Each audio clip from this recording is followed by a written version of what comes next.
যদি 24 ঘন্টা সময়ের মধ্যে প্রজ্ঞাপন আকারে মাদ্রাসা খোলা রাখার জন্য সিদ্ধান্ত দেওয়া না হয়, তাহলে আমরা ইনশাআল্লাহ 24 ঘন্টা পরে আমরা আমাদের পরবর্তী কর্মসূচি ঘোষণা করব। আমরা যে কোনো মূল্যে মাদ্রাসা খোলা রাখার পক্ষে। মাদ্রাসা যেহেতু কোরআন হাদিস চর্চার একটি জায়গা, এখানে যদি কোরআন হাদিস চর্চা হয়, এইখানে এই ছুটিটা সম্পূর্ণ শরীয়ত বিরোধী। পূজা উপলক্ষে, বড়দিন উপলক্ষে, বৌদ্ধ পূর্ণিমা উপলক্ষে দেশের সকল কিছু বন্ধ থাকুক, আমাদের আপত্তি নাই। আমি কথাটা আবার রিপিট করে আমার বক্তব্য শেষ করব।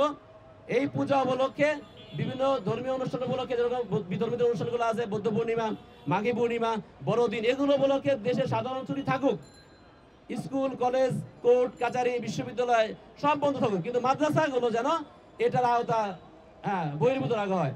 মাদ্রাসায় যেন ক্লাস চলে, মাদ্রাসা যেন কোরআন হাদিসের চর্চার জায়গা, এখানে যদি বিধর্মী কোনো ছাত্র নেই, এইখানে যেন ক্লাসটা চালু রাখা হয়, তাহলে ইনশাআল্লাহ এই শিক্ষাটা অব্যাহত থাকবে। আমাদের ধর্মীয় শিক্ষার উপরে যেন কোনো আঘাত না হয়।